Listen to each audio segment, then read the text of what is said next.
Saturday, it's the 28th of February. I'm here at the William Gates building at Cambridge University, for today is the Raspberry Pi's 3rd birthday party.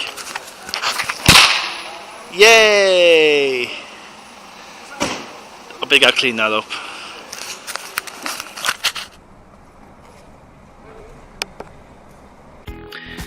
Since its launch 3 years ago, the Raspberry Pi has sold over 5 million units and really helped to usher in a new change in the way that IT is taught in schools.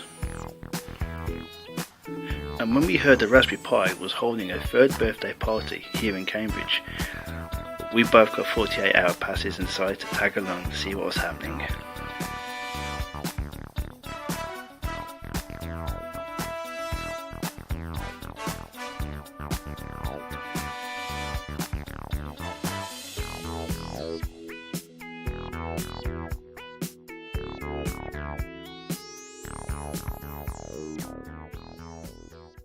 That's great. I'm here with Martin Mander, who's built this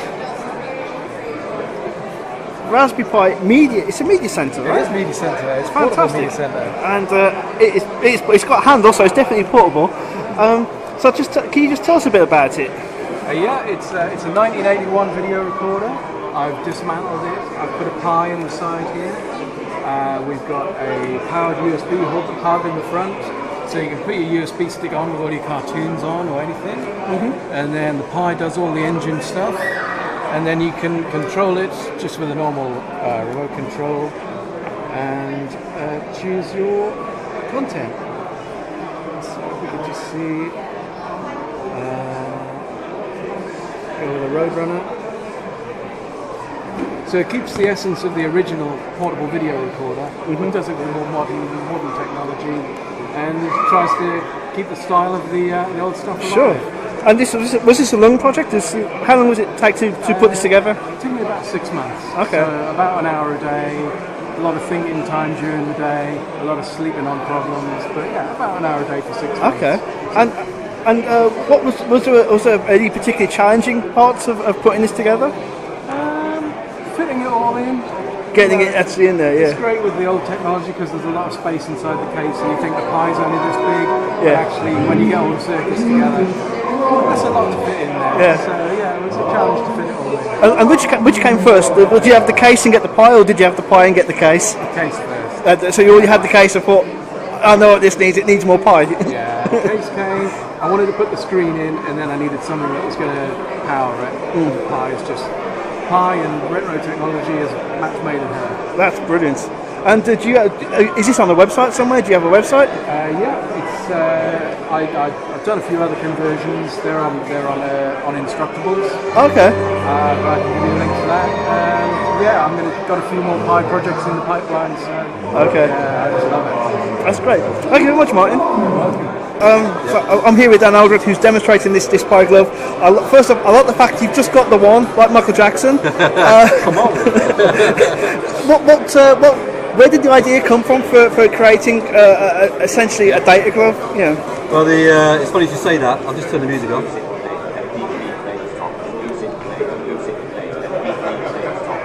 There we go. It's funny you mentioned Michael Jackson because when I was at Pi Academy, we made the Michael Jackson tribute glove, which you can probably YouTube and find. Right. And it was basically some tin foil, some wires, and every time you made a connection, you did something Michael Jackson, like you went Shimon, or and I said to them, I'm going to go home, I'm going to build a multimedia, social media glove, and that's where the idea came from. So at the moment, this device will allow you to take photos, play songs, send tweets, things like this? Send tweets. There's a second version of it as well, which will allow you to text a mobile phone. You can also check train times between two stations. So I travel a lot between York and London, and it pulls down the data for the train times for that day. That's brilliant. Obviously, I've got a disco ball here, but I could, it could be a kettle I'll turn on and off. So there's applications for people with like limited mobility and things like this. If you have a look at Pi Glove 2 on the website, there is an overview and a write-up of a glove that can support disabled users with disabilities. Make them, give them a better lease of life. Sure. And I understand you think about expanding the number of actual contacts. So at the moment you've got. So at the moment we've just got 4 basic switches. The idea is to, well, it's not an idea, I bought them, is to use the poppers that you find on some shirts or sweatshirts and put them across there and then put them across the top as well, so then you've got 2 on each. Add a ground pin here, and then off you go. You can, you've got 8 buttons. Oh, nice, nice. And how long has this glove been in development? I started it probably about September last year, so it's still early days. The coding bit took about a week. The actual getting the glove to work took about 4 months. So the software was a lot easier to put together than the hardware? The problem with the glove was when I was connecting them, the original wires I used, they broke. So as you bent them round, or you bent your fingers, they would snap. Sure. And I was at a point where they were all connected in, and then they would snap it off, and you were like, the glove as well is just basically a couple of quid, golf glove. There are probably better gloves out there that are more suitable. That's great. Thanks so much, Dan. Much obliged. Thank you. Hi, Dave. So I've put together this nice little slate here. The all-powerful count of time and space. Yep. I'm just going to go here. Let's go this way.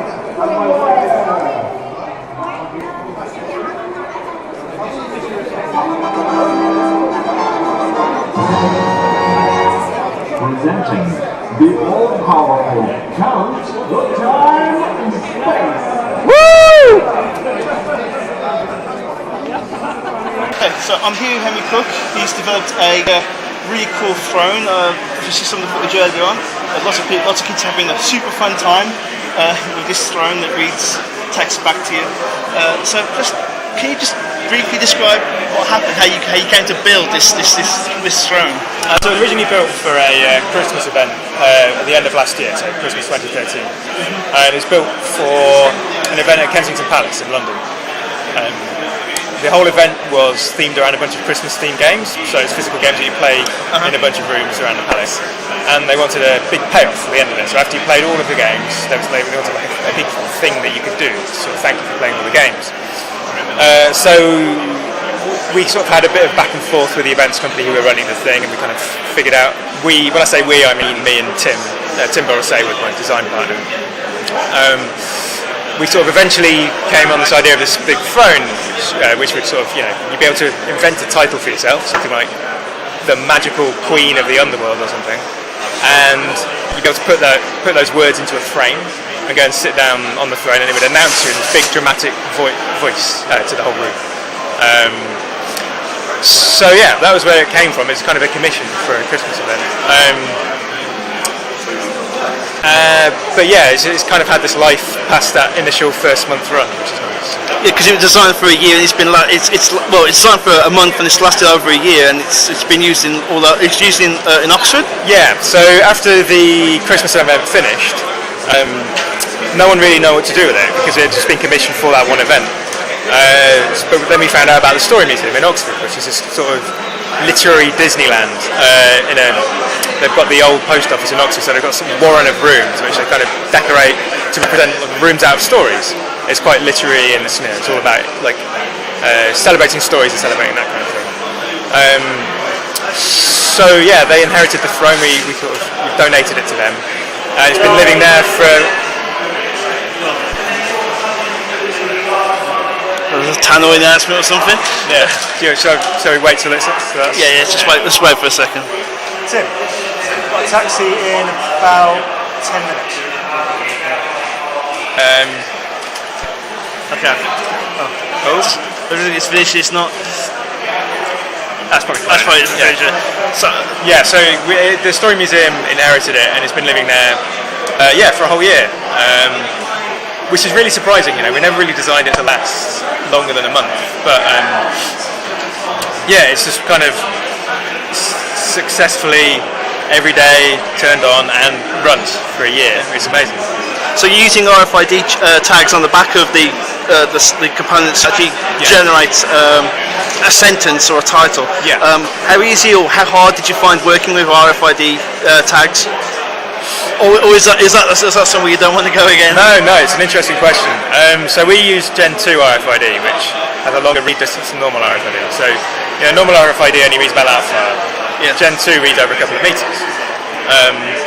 So you've got a few interesting problems there. The first is actually, because it reads so far, you have to limit the amount of tags in its field, which is why we put the boards quite a long way from the throne, because otherwise it's too good, it reads too many things. I see. Okay. So you have to engineer around that, you have to sort of keep things at a distance. Also, RFID does not work well through human bodies. Like your body is essentially 80% water, and that kind of scrambles the signal. So we had to set things up so on the step, as you're stepping up to the throne, there's a switch. So the idea is that as your foot hits that step, you're holding the board in front of you, and it's got a good clear read. Because what we were originally trying to do was read through people while they were sat there, which wasn't working. So I did wonder if that was the case. Yeah. So we had to figure out a way of saying, okay, read it now at this point where the tags are in front of you, rather than read it later when there might be a person between the aerial and the tags, and that would be that wasn't working. Yeah. So presumably, is there a switch on the seat so that it activates, knows when to play the sound when you sat down? Yeah, so 2 switches. There's one on the step when you're walking up to it. That tells you to freeze the reader now. Yeah. And then there's a second switch when you sit down. Yeah. And that's now do the announcement. Yeah. Right. Which actually took a long time to sort of work through that sequence. We had to test it quite a lot. Sure. And sort of because what we didn't anticipate was that a lot of people kind of would walk up to it and kind of dither around a bit and kind of try and get the perfect angle for their photo and sort of look, show their parents if it's right and that kind of thing. Sure. And we didn't really anticipate that would happen. So that's why one of the reasons we have this first thing that kind of freezes it, because then they're free to do whatever they like. Yeah. In between stepping on that step and sitting down, They can do whatever they like because we've already frozen it. But yeah, it took a while to kind of hit that. Sure. And how long did it take you to actually put this whole thing together? It took us about 2 months. The first month of that wasn't full time, so the first month of that was design and back and forth and sort of lining up supplies and stuff. And then there was kind of a month of fairly intense sort of building. It was all a commissioned project, so we had the budget to be able to spend time doing it. Yeah. But yeah, so I guess 1.5 months overall. That seems like a quick turnaround, We were working pretty long hours to do it. But it's worth it, And was there a particular part of the project that you thought was, this is brilliant, or was there a part that you thought, this is terrible, if I ever work with this system again, it'll be too soon? I've actually been consistently surprised by how well it works, which sounds arrogant, but it's more like, when you're a programmer, you don't expect your stuff to work. Sure. Or at least you expect it to break and you expect to learn from those things. But yeah, it works fairly consistently, which I feel very lucky about. What don't I like? It doesn't always read the text, and that's to do with, it could be anything. It could be the angle that people are holding it. It could be something to do with it signals bouncing off them. It could be signals bouncing. So it's not 100% reliable. Yeah. So that I don't like that. Every so often I'll hear it skip, or I hear it's got these filler words that it uses when it doesn't detect all the tags. So it'll say the indescribable person from somewhere. Excuse me a second. No problem. That's fine. That's all right. Yeah, so it'll say the indescribable person of somewhere. And when I hear it drop in an indescribable or a person or somewhere, when someone's actually got a tag, that hits me every time. Why can't you work? But I guess ultimately you're playing the numbers game, right? If it works 80 or 90% of the time, you can sort of live with. You think if you give the occasional one, even if it's what gets one of them wrong, it's 2 out of 3. That's still pretty and good. When we got the actors recorded, we got them to really sell those things. So hopefully, even if it's not picking up what somebody actually said, it's still fun. Yeah. And are you doing other things like this now? Did you set up your own company to do stuff now? We did. So we spent most of 2014 sort of trying to make it into a kind of rolling business of kind of building more kind of strange things for people, which have mixed success. It's nichier than you'd think. Yeah. Even in London, it's quite. You have to be doing a lot of. There's a lot of work you have to do that isn't making stuff, which it's harder to negotiate. We are still making things. We did a bit of work with a theatre company called Shunt last year, where we built a bunch of effects they could use in a stage show. Those persistence of vision things that you get on bicycles. Yeah. So we built a 2 metre tall one of those to go at the back of the stage, where it's not the actual LEDs that move, but it's the audience's heads. As they move, they see the picture. Yeah, so we had two actors stand on either side of it having a conversation. So we're kind of forcing the audience to move their head from one place to the other to look at the actors, and as they do that, they kind of get these things sort of smeared out in their peripheral vision. Right. We also did a bunch of work for that with Bluetooth audio. We had like speakers sitting around the theatre. And there was another thing. Oh, so we had people hooked up to heart monitors as well. So the kind of the heart rate of the audience was driving sort of components of the sound. And we're developing that into a full show for the end of the year. Fascinating. And do you guys have a website? We do. It's elkworks.co.uk. So link here. Yeah. You can show notes as well. Elk as in ELK. So it used to stand for East London Kinetics, but we don't actually work in East London anymore. So it's just Elk now. So elkworks.co.uk. That's great. Well, thanks ever so much for your time. I've played with the Throne a lot. It's super fun. If you ever see it, if you go to Oxford. If you're Oxford at the Story Museum, link to the show notes. Have a play with the Throne. It's super fun. And thanks ever so much for your time there. No worries, man. Thanks a lot. Cheers. Thanks. Well, that's it. That's the day. Just after 4:30. They're about to set up for the party, so we'll give them time to move the tables around and sort of get the DJ set up and wait for the strippers to turn up and all that.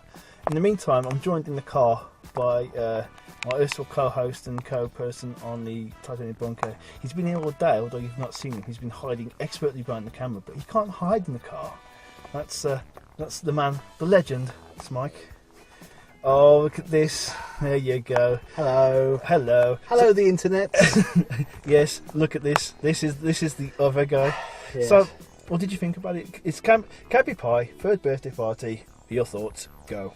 Oh, how Raspberry Pi has grown, considering it is only 3 years old.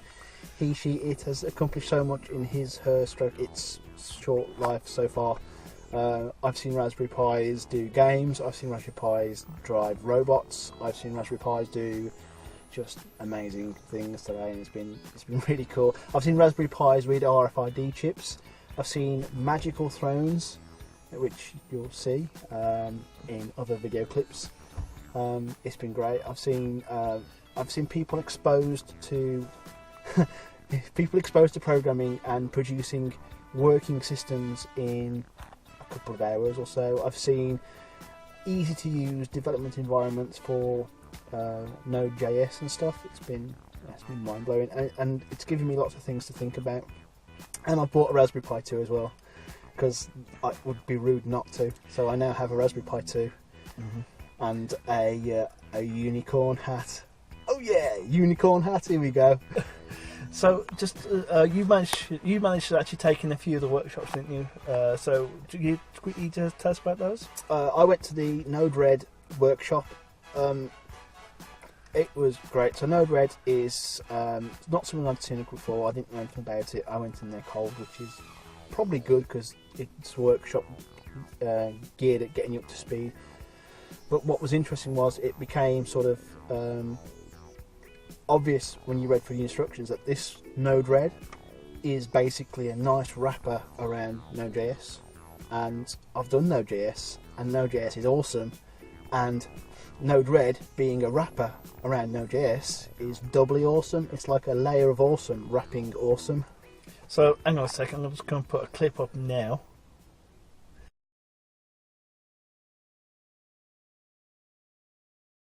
Of no better way of explaining it than that clip you just saw. Yeah. Oh, cool. That clip explains everything that I wish to say about Node-RED and Node.js and the relationship between the two. Oh, nice. So that was Node-RED. What else did you sit in on? Well, it's interesting for a couple of reasons. Well, I was working the workshops are all ticketed, but they've all been sort of oversubscribed to a certain extent. People have turned up, rocked up, and wanted to do the workshops, and I think a lot of that accommodating nature has meant that we had to share. So I was working for that workshop with a guy called Tony, who was absolutely fantastic, and we very nearly finished the whole workshop. There were 7 projects to do to move from a hello world application to a proper chat based application where you had 2 web web browsers talking to each other. So you could write a message on one browser, it appears on the other, and vice versa. So you could have like proper conversation, like an IRC channel, but for a web browser. And we got to that very last bit where we're about to put it all together, and we looked at the watch and thought, it's actually lunch o'clock now, so perhaps it's time for a panini and a coffee, or something equivalent. So we left it there and bumped into Tony again at the cafeteria. And it was cool. I really enjoyed that. Yeah. And you saw some of the Scratch Hackathon entries. So they had a Scratch workshop, which I'd signed up for, and you'd signed up for as well. Yeah. And we turned up, and the room was full, which was a shame, because I would like to have seen. For a start, I would like to have seen Scratch, because I've only really played it basically, but also I'd like to have seen how we teach programming concepts. For me, that was the big takeaway from that would have been how we introduce things like state and variable storage and game loops and all that kind of stuff. But I saw some of the fruits of the labour, and we got some young kids who have basically been put in a room, and they've developed some quite interesting and technically great applications. So there was two sort of categories: Scratch games, which were like games. I mean, proper games you could play with, like a score and time and all the rest of it. And then there were other games which had GPIO built into them. So there were games that would affect their environment based on what you did. Okay. So, hey, if you land on the LED, it lights up the LED on the Raspberry Pi. How good is that? That's quite cool. That is really cool. I mean, consider these people, these kids. I don't want to say kids because it sounds demeaning, but these young programmers had basically been introduced to the platform 2 hours ago, and were demoing their working games 2 hours later. That is impressive in sure in anyone's book, to say you've gone from nothing to working code in 2 hours. And it's not just like Hello World in a console, it's Hello World with spinny lights and animation and sprites and collision detection and scoring and state and all the rest of it. So it's cool, very cool. Oh, good stuff. So you enjoyed it. You enjoyed the time there. This has not been a wasted weekend, right? Oh hell's no! It's been really good. I've really enjoyed it. I wish we could have arranged a stay for both days. It's over a weekend. We're only stopping for the Saturday, and there's a whole day of scheduled stuff going on tomorrow as well. It's a shame we couldn't arrange for both, but hopefully next year they'll have a better scheduling system with it. I mean, this is the first birthday party that Raspberry Pi has thrown for their Raspberry Pi. Yes. And I think it was a combination of the fact that they got their Raspberry Pi 2, and also the original Raspberry Pi is now 3 years old. So that's quite a fundamental, that's a big milestone. The birth of a new computing platform, along with the continued maturity of your existing platform. I think it's worth celebrating, and they've celebrated it now. I don't know if they'll do one next year. I kind of hope they do.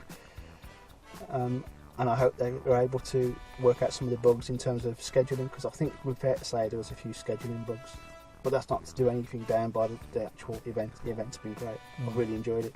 Good. I'm glad you enjoyed it. Well, personally for me, I liked it. I was really kind of hoping to catch Andy Proctor's talk. Andy, if you're watching this, apologies. Got nothing but love for you, but unfortunately scheduling conflicts meant that I was unable to actually get to your talk in any sort of timely manner. So I talked to a few people. Obviously, talked with Henry. Yep. We got to talk with Dan. Talked with Martin. I talked with the guys from the National Computing Museum. They must think I'm their #1 stalker. And that was quite fun. So a wicked 3D printer, some really nice robots, some modified big tracks. So those. Weren't they awesome? Okay, you can't get much more awesome than a big track with a robot on it. It's like everything you want in one toy. Yeah. Dan Aldred's is. Data glove, Pi glove. He calls it Pi glove. For me, it's always going to be a data glove. Power glove. Power glove. Power glove. I love the Power Glove. It's so bad. Yeah, it's just great stuff. Yeah, Is it just the one glove, is it? Yeah, like Michael Jackson, just the one. Just the one? Just the one glove. Yeah, there's some really good stuff. I, like yourself, I picked up a Pi. I picked up a, I got it right here. So here's my Raspberry Pi 2. And I also picked up a Noob's SD card. And so the hope is that eventually that will become, in effect, a desktop PC that I can effectively VNC into from downstairs. So I can do like heavier duty operations on it normally using Raspbian and programs like GIMP, Inkscape, Kdenlive, stuff like that. But then also leave it hooked up to my USB storage systems and then access files remotely from downstairs via VNC, whose presentation we saw today. I actually quite liked the presentation. It kind of didn't do what it said on the tin though. Initially it said how, using VNC, top tips where you can use it to connect to your Pi, and what it actually told you was the inner workings of VNC, how it works, how we get data to and from. It's not quite the same thing, but interesting nonetheless. I enjoyed it, and this like OddCamp. Speaking of OddCamp, we bumped into a few OddCamp regulars. Sergeant Pounder was there. The Sarge was there. The guys from Ragworm. I keep on saying Ragdob. Ragworm were there. Ragworm were there. And pretty sure some of the guys. I saw a couple of guys from Ipswich Hackspace there as well. Just out the corner of my eye. Pretty sure it was them. So it was well attended, and the ticket prices were decent like OddCamp. So if they run it again, if it becomes an annual thing, if it becomes every couple of years, and they keep the same sort of ticket price, we're going to be there with bells on, basically. So if you guys are interested in Raspberry Pi, then you can go here to check it out. And if not, why not? Get on that. And yeah. And after all that was the party, which featured computer-generated music, a ton of pizza, cupcakes, the strangest game of pasta parcel ever, and a bullet time sequence, as you do.